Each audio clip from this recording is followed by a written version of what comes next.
እግዚአብሔር ለምን ሰይጣንን አላጠፋው? እግዚአብሔር በባህሪው ጻድቅ፣ ቅዱስ፣ እውነተኛና ክፋትን የሚጠላ አምላክ ሆኖ ሳለ ለምን ሰይጣን እስከዛሬ በሕይወት ኖረ? ለምንድነው እግዚአብሔር ሰይጣንን በሕይወት እንዲኖር የፈቀደለትና ይህንን ሁሉ መከራ በዓለም ላይ ሲያመጣ ዝም ብሎ እግዚአብሔር ዝም የሚለው? እግዚአብሔር የኃይል ሁሉ ባለቤት የሆነ ኃያል ሲሆን በአንዲት ቃል ብቻ ሰይጣንን ማጥፋት ሲቻለው ግን ለምን አላደረገም? በሕይወት እንዲኖር ፈቀደለት ለምን? ዛሬ በትንታኔያችን ይህንን ጥያቄ ለመዳሰስ እንሞክራለን። መልሱ ግን ቀላል አይደለም። በእርግጥ ሐሳቡ በመጽሐፍ ቅዱስ ውስጥ በግልጽ ተቀምጧል። ዛሬ እግዚአብሔር ለምን ሰይጣንንና የወደቁትን መላእክት እንዳላጠፋቸውና ዘላለማዊ ስለሆነው የእግዚአብሔር ዕቅድ ምንነት በጥልቀት እንዳስሳለን። የእግዚአብሔር ጠላት ከመሆኑ አስቀድሞ ሰይጣን መላእክት ነበረ። ያውም ከሌሎች መላእክት ልቆ በታላቅ ጥበብና ብርሃን ተሞልቶ የተፈጠረ። ሉሲፈር የስሙ ትርጉም ብርሃን ተሸካሚ፣ ብርሃን ያዥ ማለት ነው። ከኪሩብ መካከል አንዱ የነበረውና ለእግዚአብሔር ዙፋን የቀረበ መልአክ ነበረ። ሉሲፈር ቆንጆ ብቻ አልነበረም። መላእክት ሁሉ የሚከተሉት የመላእክት መሪና አለቃ ነበር። ክብሩም የሚያበራ በውድ ጌጦች ያጌጠ መላእክት እንደሱ አልነበረም። እግዚአብሔር ክፋትን አልፈጠረም። ሉሲፈርም የተፈጠረው የእግዚአብሔርን መለኮታዊ ክብር እንዲያንጸባርቅ ነበር።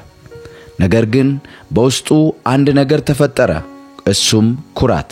በግርማ ሞገሱ የታወረው ሉሲፈር ኩራቱ ራሱን እንዲያጠፋው ፈቀደ።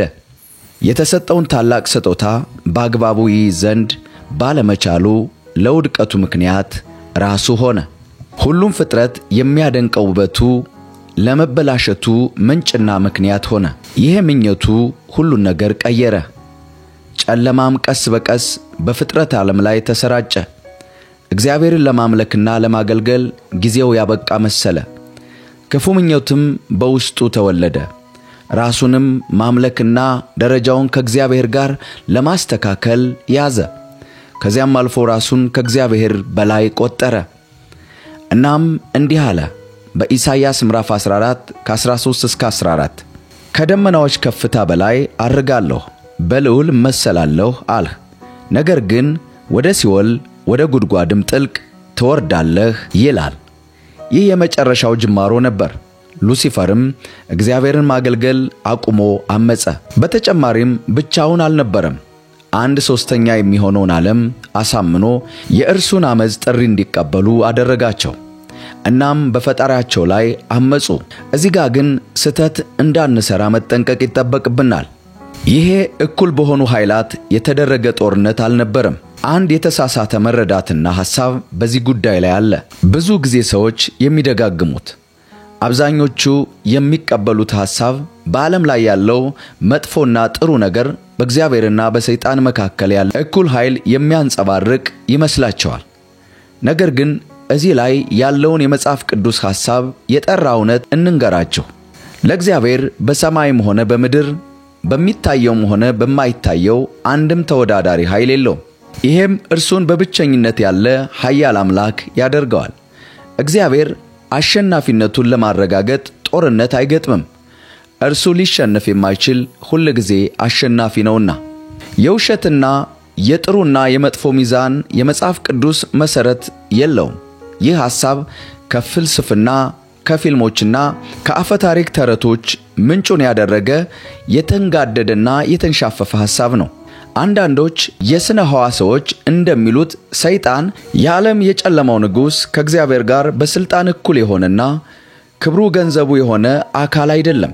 እርሱ ተፈጣሪ ነው። ከፈጣሪውም እኩል የሆነ ተፈጣሪ ደግሞ የለም። ስለዚህም ነው ሰይጣን ከእግዚአብሔር ጋር ሊነጻጸር የማይችለው።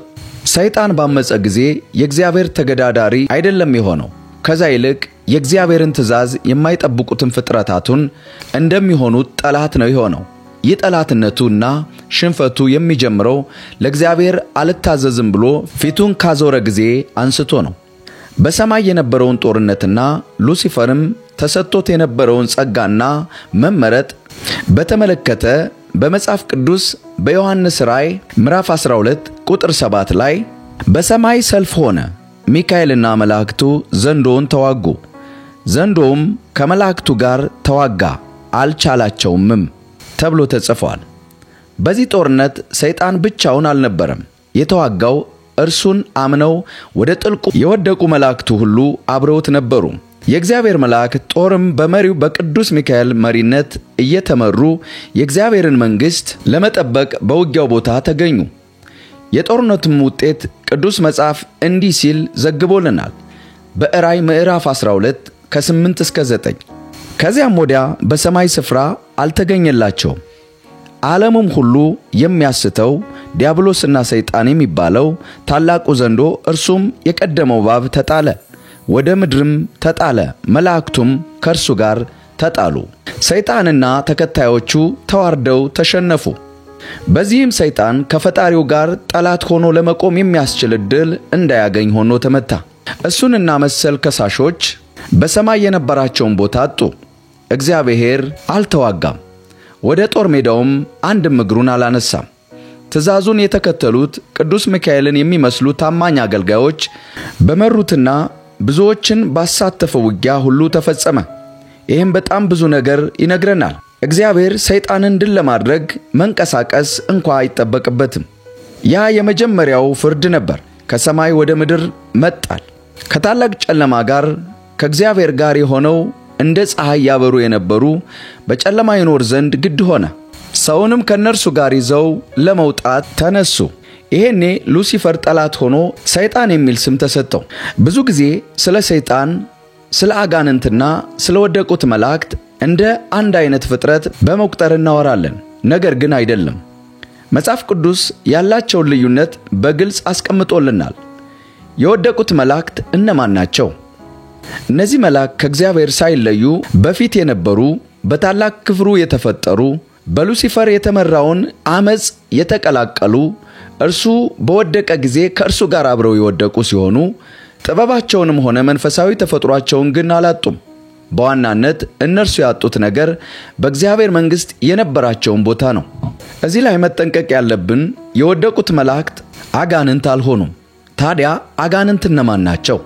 መጽሐፍ ቅዱስ የአጋንንት መገኛም ምንጭ በግልጽ አያስቀምጥም። ነገር ግን አንድ ነገር ግልጽ ነው። አጋንንቶች አካል ያልነበራቸው፣ አካል ያልተዋህዱ መናፍስቶች ናቸው። በሰማይም ሆነ በምድር ምድብ ውስጥ ያልተካተቱ ፍጥረታት ናቸው። አካል የላቸውም፣ ነገር ግን የሚያድሩበት አካል ሁሌ እንደፈለጉ ነው። ለዛም ነው ኢየሱስ ክርስቶስ በዚህ መንፈስ የተጠቁ ሰዎችን አጋንንቱን ሲያስወጣ የነበረው።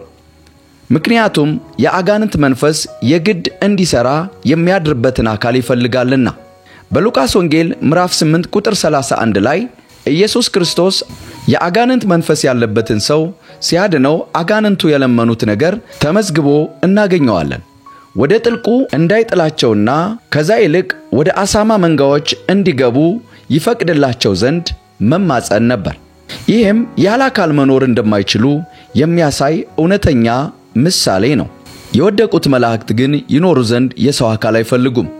ከሰማያዊ የሥልጣን ደረጃ በመዋረዳቸው የተነሳ የወደቁት መላእክት በተለያየ እርከን ውስጥ የሚገኙ ናቸው። ቅዱስ ጳውሎስ ኃይላቸውንም ሲገልጽ በኤፌሶን ምዕራፍ 6 ቁጥር 12 ላይ መጋደላችን ከደምና ከሥጋ ጋር አይደለም፣ ከአለቆችና ከሥልጣናት ጋር፣ ከዚህም ከጨለማ ዓለም ገዢዎች ጋር፣ በሰማያዊም ስፍራ ካለ ከክፋት መንፈሳውያን ሰራዊት ጋር ነው እንጂ ሲል የጠቀሳቸው ኃይላት የወደቁት መላእክት ናቸው። እነዚህ የሰው ልጆችን ለማጥቃት በታላቅና ወሳኝ በሆኑ ዕቅዶች እየታገዙ የሚንቀሳቀሱ ኃይላት የሚመሩት የጨለማው ንጉሥ ተብሎ በሚጠራው በሰይጣን ነው።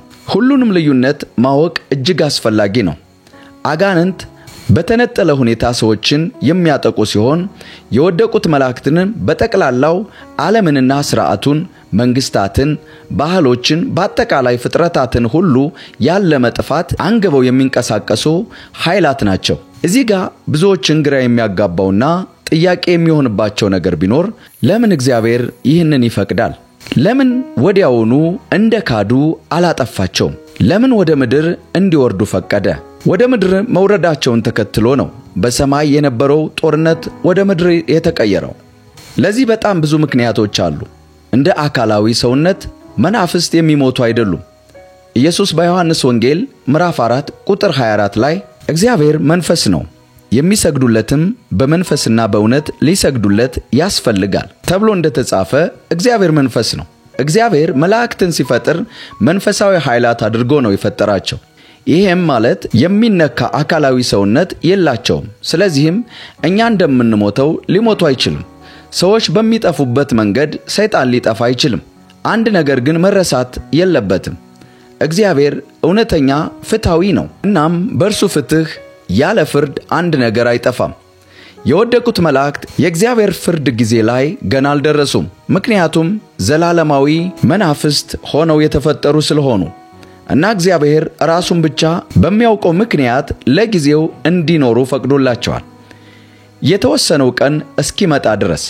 እዚህ ጋር ቁልፍ የሆነው አንድ እውነት አለ። እግዚአብሔር ዓለምን ያስተዳድራት ዘንድ ከቁጥጥሩ ውጭ የሆነ አይደለም።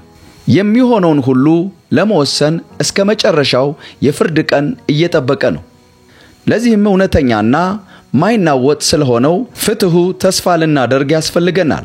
ምክንያቱም የእግዚአብሔር አሸናፊነት የሚታየው ቅጽበታዊ በሆነው የፍጥረት እርምጃ አይደለም። ከዛ ይልቅ የተሟላው ትዕግስቱ ፍትሁን ያረጋግጣል። የኢዮብ ሕይወትን ታስታውሳላችሁ። ሰይጣን በኢዮብ ላይ በሚያደርገው ማንኛውም ነገር ሆነ እርሱን እንኳን ለመንካት እግዚአብሔርን ሳያስፈቅድ አልነበረም። ይሄም እግዚአብሔር ምን ያህል ባለስልጣን እንደሆነ ይነግረናል። እግዚአብሔር በምዕላት የሚኖር ሉዓላዊ አምላክ ነው። ይሄም አንዳችምና ምንም ነገር ከቁጥጥሩ ውጭ ያልሆነ ኃያል እንደሆነ የሚያሳይ ነው።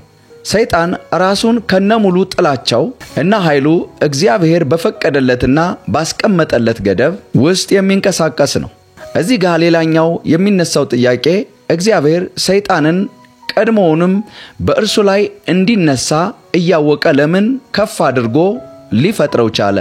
ለእግዚአብሔር ከግዴታ መታዘዝ በላይ ሌላ ዋጋ ያለው ነገር አለ? በነጻነት የመምረጥ መብት። ይሄ ሁሉንም ፍጥረት ከእርሱ ርቀው ላሉት ጭምር የእግዚአብሔር ቸርነት የሚያሳይ ነው። ነጻነት የኃጢአትን ይቅርታ የሚያሰጥ አይደለም። ከዚህ ይልቅ የእግዚአብሔር ታላቅ ፍቅር የሚያሳይ ነው። እግዚአብሔር አሻንጉሊት አይደለም የፈጠረው፣ ወይም የተሰጠው የሚተገብር ማሽን አይደለም። በተሟላ ነጻነት ፈጥሮ የፈለገውን እንድንወስን እድል ሰጥቶናል። ይሄም ሰይጣንንና የተከተሉትንም የሚጨምር እድል ነበር። ትልቁ ጥያቄ እዚህ ጋር ነው። እግዚአብሔር ለሚያምፁበት ለምንድነው የተሟላ ነጻነት ሰጥቶ እንዲወድቁ ያደረገ? መልሱ ቀላል ነው። ያለ ነጻነት ፍቅር ሊኖር አይችልም የሚል ነው። ፍቅር በግዴታና በኃይል የሚመጣ ነገር አይደለም። ፍቅር በተፈጥሮ በነጻ ፈቃድ የሚመረጥ ነው። እግዚአብሔር እኛን በግድ እንድናመልከው እንድንወደውም ቢያደርግ ኖሮ አባት ባልሆነ ነበር። ከዛ ይልቅ አምባገነን የሚለው ይገልጸው ነበር። ለዛ ነው ሰዎችንና መላእክትን ሲፈጥር የተሟላ ነጻነት ያጎናጸፋቸው። የሚፈልገው እውነተኛ የእሱንና የእኛን ግንኙነት ነው። ባዶ የሆነውን መታዘዝ ከኛ አይሻም። አዎ በእርግጥ ፈጣሪን አልፈልግህም አልገዛልህም ብሎ መሄድ ራሱ ላይ አደጋ እንደመጣል ነው። ሰይጣን ይህንን ነበር ያደረገው። ሌሎች ብዙዎችም ጭምር ይህንን ውሳኔያቸውን የእግዚአብሔርን ዕቅድ የሚያስቀይር አይደለም። የምርጫቸውን ውሳኔ እግዚአብሔር አላስገደደምና ምንም ፍጥረቱ እግዚአብሔር ላይ ማመጹን ቢያበዛም የማያልቅ ፍቅሩን የሚገልጽበት ብቸኛው መንገድ ግን የፍጥረቱን ነጻ ፈቃድ እንደሆነ ቀጥሏል። እስኪ ይህንን ራሳችንን እንጠይቅ። ጥያቄና መጠራጠር በውስጣችሁ ከሌለ እምነታችሁ ምን ዋጋ ሊኖረው ይችላል? አለመታዘዝን መምረጥ ካልቻላችሁ መታዘዝ ምን አይነት እይታን ይዟል? ምርጫ እስከሌላችሁ ድረስ ለእግዚአብሔር ያላችሁን ፍቅር እውነት ነው ሊባል ይችላል? እግዚአብሔር ከግዴታ ተነስተው የሚከተሉትን ሰዎች አይፈልግም። በሙሉ ነጻነታቸው የመረጡትንና የሚወዱትን ልጆቹን ይፈልጋል። በዚህ ምክንያት ምንም እንኳን አንዳንዴ ቢጎዳም ነጻነት ባለም እንዲኖር ፈቀደ። ሰይጣን እንኳን አምጾ በወደቀ ጊዜ እንኳን ለዓለም የሰጠውን ነጻ ፈቃድ አላነሳም።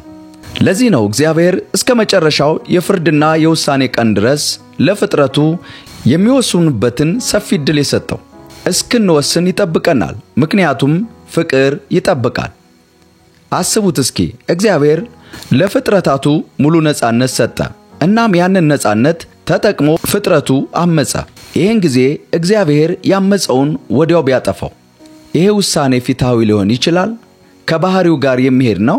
እዚህ ጋር የርዕሳችንን ትልቅ ጥያቄ እናምጣ። እግዚአብሔር ራሱ የሰጠውን ነገር ሊነጥቅ ይችላል? የመምረጥን ነጻነት። እግዚአብሔር ሰይጣንን ነጻ ፈቃዱን ተጠቅሞ በመረጠው የአመጽ መንገድ አጥፍቶት ቢሆን ኖሮ አስቀድሞ የተሰጠውን የፈለገውን የመምረጥ ነጻነት ራሱ እግዚአብሔር በሻረው ነበር። ልክ እንደዚህ እንደማለት ነጻ ነህ፣ ነገር ግን እኔ የምፈልገውን ነገር ካላደረግ ወዲያውኑ ትጠፋለህ። ይህ እውነተኛ ነጻነት እንዳልሆነ ግልጽ ነው። ብዙዎቻችን የእግዚአብሔርን ፍርድ እንደ ሰው ፍርድ እንጠብቃለን። ወዲያው እንዲቀጣ፣ ጊዜ የማይሰጥ ፍትህ፣ በቅጽበት ችግር የሚፈታ። ነገር ግን እግዚአብሔር እኛ እንደምናስበው አይደለም። ፍትሁ የሚወጣና የሚወርድ አይደለም። እግዚአብሔር በድንገት የሚጓዝ አይደለም። ቅድስናውም ይህንን የሚያደርግ አይደለም። እግዚአብሔር ሁሉን የሚያደርግ በምክንያት ነው። ለዛ ነው በእርሱ ላይ የሚያምጹትን ሆነ ሰይጣንን ያላጠፋው። ምርጫችን ምንም የሚያስቆጣው ቢሆን እግዚአብሔር የፍጥረቱን ነጻ ፈቃድ ምርጫ ያከብራል። ይሄ ማለት ግን የሚወደው ነው ብሎ ሊወሰድ አይገባም። ከዛ ይልቅ ለኛ የተወው ነው እንደማለት ነው። እግዚአብሔር ለፍጥረቱ የሰጠው ነጻ ፈቃድ ለታላቅ መቃወስም ሊዳርግ ይችላል። ያም ሆኖ ግን ነጻነቱ ዛሬም እንደቀጠለ ነው። ምክንያቱም ፍቅሩ አያልቅምና ሊቀይራችሁ ይፈልጋል። እውነተኛ መቀየርም የሚመጣው እግዚአብሔር ወደ መምረጥ እንጂ ፈርቶ በመምረጥ አይደለም። እግዚአብሔር ወዲያውኑ ሰይጣንን አጥፍቶት ቢሆን ኖሮ ሌላው ፍጥረቱ ምንም ነገር አይማርም ነበር። ከመታዘዝ ይልቅ ፍርሃት በነገሰ ነበር። ፍቅር የሌለው መታዘዝ ወዲያው የሆነ ቅጣት ቅድስናን ሳይሆን ዝምታን ይወልዳል። ዝም ካልተባለ ቅጣት ይከተላልና መታዘዛችንም በግዴታ በሆነ ነበር። እግዚአብሔር ደግሞ ከፍርሃት በመነጨ መታዘዝ የሚገዙለትን ፍጥረታት አይፈልግም። በጸጋ የሚሸጋገሩ በፍቅር የሚታዘዙ ልጆችን ይፈልጋል። በመንፈሳውያን ብንመለከት ሰይጣን ከአመጹ ባሻገር የእግዚአብሔርን ዕቅድና ዓላማ እያስፈጸመ ነው። ይሄ ግን እግዚአብሔር ከሰይጣን የክፋት ሥራ ጋር ስለተባበረ አይደለም። ይሄ የሆነው እግዚአብሔር እጅግ ሉዓላዊ ስለሆነ ነው። ጠላት የፈለገውን ጥፋትን መከወን እንኳን ቢሆን እግዚአብሔር ግን ያንኑ ጥፋት ለውጦ ክብሩን ለመግለጥ ይጠቀምበታል። ለዚህ እውነት አይነተኛ ምሳሌ የሆነው ኢየሱስ ክርስቶስ ነው። ከክርስቶስ የመጀመሪያው አገልግሎት ጊዜ ጀምሮ ሰይጣን እንደ ተገዳዳሪ ሳይሆን እንደ እንቅፋት ሲመላለስ ነበር፣ እንደ ፈታኝ፣ እንደሚያጣራ እሳት። ክርስቶስ በመንፈስ ወደ በረሃ በተወሰደበት ጊዜ ለ40 ቀናት ሰይጣን ፊት ለፊት ነበር የፈተነው። በተራበ ጊዜ ድንጋዮችን ዳቦ እንዲያደርግ የስስት ፈተና ቀረበለት።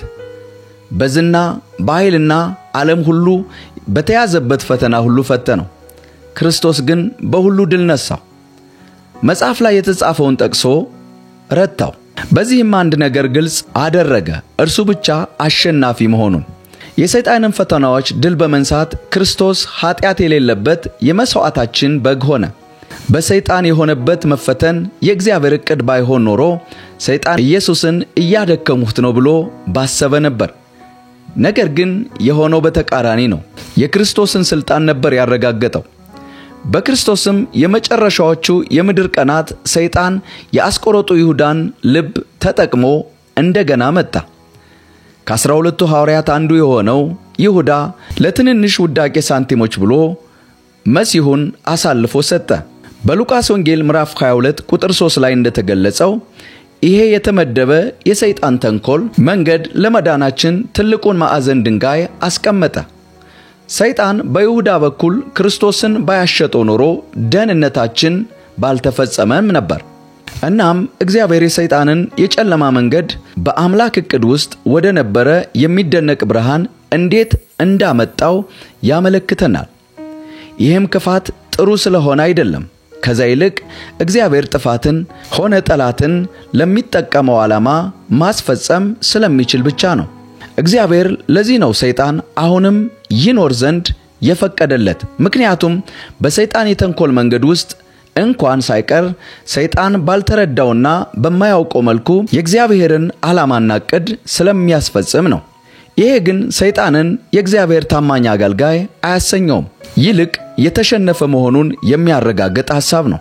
እዚህ ጋር ወደኛ ሕይወት ብናመጣው አንድ ነገር እንማራለን። በመንገዳችን የሚገጥሙንን ማንኛውንም ነገሮች፣ ፈተናዎች፣ ጥላቻዎች፣ ስቃዮችና ሐዘኖች ሁሉ በእግዚአብሔር እጅ ሲገቡ ለመዳንና ለደስታ የሚሆኑ መሆናቸውን ያስተምረናል። ምክንያቱም የእግዚአብሔር ዓላማ ቅንጣትም ስህተት የሚወጣበት አይደለም። በሐዘን የተሞሉት ሕይወታችን ጨምሮ የእግዚአብሔርን የኋላ ደስታ ዕቅድ አካሎች ናቸው። በጊዜው ግን ለእኛ ትርጉም አልባ ስቃዮች ሊመስሉን ይችላሉ። ከባድ በሆኑ ቁስልና መከራ ውስጥ ሆነን የታለ እግዚአብሔር አሁን ብለን ይሆናል። እርሱ ግን አጠገባችሁ ነው። ቁስላችሁንም ተጠቅሞ ደስታ ሊያደርግላችሁ የታመነ ነው። ሌላ ጥያቄ እዚህ ጋር እናንሳ። ይህ የእግዚአብሔር ፍቅር ለወደቁት መላእክት ነው? ይህንን በእርግጠኝነት መናገር አይቻልም። ንስሐ ቢገቡ ወይም ቢጸጸቱ ምን እንደሚሆኑ አልተገለጸም። አንድ ነገር ግን ግልጽ ሆኖልናል። እግዚአብሔር እነሱን አላጠፋቸውም። የወደቁት መላእክት ከሰማይ ተሳደው ዛሬ ድረስ አሉ። ይሄ ግን ትዕግስት ነው? ፍቅር ነው ወይስ ፍትሃዊነት ነው? አዎ ሁሉንም ሊሆን ይችላሉ። ምክንያቱም የእግዚአብሔር ፍቅር ለሚታዘዙት ብቻ የተገደበ አይደለም። ኢየሱስ ክርስቶስ እንዲህ ብሏል፣ የሰማዩ አባታችሁ ልጆች እንድትሆኑ ጠላቶቻችሁን ውደዱ። ምክንያቱንም ሲናገር የሰማዩ አባታቸው ፀሐዩን ለክፉዎችም ለጥሩዎችም ለደጎችም ያወጣል እንዳለ እግዚአብሔር ሊያምኑት ያልፈለጉትን ወዲያውኑ አያጠፋቸውም። ምክንያቱም ፍቅሩ ወረትን መሰረት ያደረገ አይደለምና። እስካሁን ድረስ ስለ እግዚአብሔር ፍቅር፣ ትዕግስት፣ ስለማይቸኩለው ፍትሁ አወራን። ይሄ ማለት ግን ፍርድ አይመጣም ማለት አይደለም። እግዚአብሔር ነገሮች እንዳለ ሳይፈቱ የሚተዋቸው አምላክ አይደለም። እግዚአብሔር ለሁሉም ነገር የተወሰነ ጊዜ አለው እና የመጨረሻው የፍርድ ጊዜ በእርሱ ዘንድ የተወሰነ ነው። መጽሐፍ ቅዱስ ስለዚህ ጉዳይ እንደዚህ ይላል በአንደኛ ጴጥሮስ ምዕራፍ 2 ከቁጥር 4 እስከ 5። በዚህ ጥቅስ ላይ መረዳት እንደሚቻለው የወደቁት መላእክት አልተረሱም ወይም ለጥፋታቸው ይቅርታ አልተደረገላቸውም። የፍርድ ቀን እንዲጠብቁ ነው የተደረገው። እግዚአብሔር መጀመሪያ የፍርዱን ወንበር ሳያደርግ አይፈርድም። ያም የፍርድ ወንበር ተዘጋጅቷል። ዳኛውም ራሱ ኢየሱስ ነው። ያ ውሳኔ የመጨረሻ ነው። በራእይ ምዕራፍ 20 ዮሐንስ እንደነገረን ሁሉንም እንደየሥራው ይፈርድበታል። ይህ ተምሳሌት አይደለም፣ ቃል ኪዳን ነው። የወደቁት መላእክትን ጨምሮ የጨለማውን መንገድ የተከተሉት ሁሉ ታላቁን ፍርድ ይጠብቃሉ። ያ ጊዜ ይሆናል። ሰይጣንም ይህንን ቀን ያመልጥ ዘንድ አይቻለውም። መከራ፣ ችግር፣ በዓለም ያጸናው ጠላት በሁሉም ፊት ቅጣቱን ይቀበላል። አንድ እውነት በልባችሁ ሊቀር ያስፈልጋል። ድሉ ቀድሞ የተጻፈ ነው። እግዚአብሔር ያሸንፍ ይሆን ብለን የምንጠራጠረው ነገር የለም። እግዚአብሔር አንድ ጊዜ በመስቀል ላይ በልጁ በኢየሱስ ክርስቶስ ጠላታችንን ዲያብሎስን ድል ነስቶታል። ሰይጣን መሸነፉ የተረጋገጠ ነው። የመጨረሻውን ውሳኔ ብቻ ነው እየጠበቀ ያለው። እናም ይሄ ሁሉ ነገር ለጊዜው ነው። ቃሉ የሚታጠፍ አይደለም። እናም እኛ በእርሱ ውስጥ መኖር ከቻልን የድሉ ተጋሪዎች ነን። ጥያቄያችንን መልሱ እዚህ ጋር ነው። ለምን እግዚአብሔር ሰይጣንን አላጠፋውም? ምክንያቱም ፍቅሩን፣ ትዕግስቱንና ፍትሁን የሚገልጽበት ታላቅ ዕቅድ ስላለው ነው። ያም ዕቅድ ገና አላለቀም። ፍርድ ገና ይመጣል። የእግዚአብሔርን መንግሥት ለዘላለም ይመሰርታል። እናም የሁሉንም እንባ ያብሳል። ሐዘንም፣ ሕመምም፣ ሞትም ከእንግዲህ አይሆንም። ምክንያቱም እግዚአብሔር የመጀመሪያው መጨረሻ በድል ይፈጽማልና። የእግዚአብሔር ቃል በዮሐንስ ራእይ ምዕራፍ 17 ከ12 እስከ 14 እንደዚህ ይላል። ያያቸውም 10 ቀንዶች ገና መንግሥታትን ያልተቀበሉ 10 ነገሥታት ናቸው። ዳሩ ግን ከአውሬው ጋር ለ1 ሰዓት እንደ ነገሥታት ሥልጣን ይቀበላሉ። እነዚህ አንድ ሐሳብ አላቸው። ኃይላቸውንና ሥልጣናቸውም ለአውሬው ይሰጣሉ።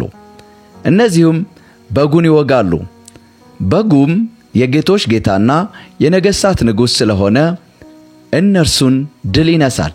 ከእርሱም ጋር ያሉት የተጠሩትና የተመረጡት የታመኑትም ደግሞ ድል ይነሳሉ።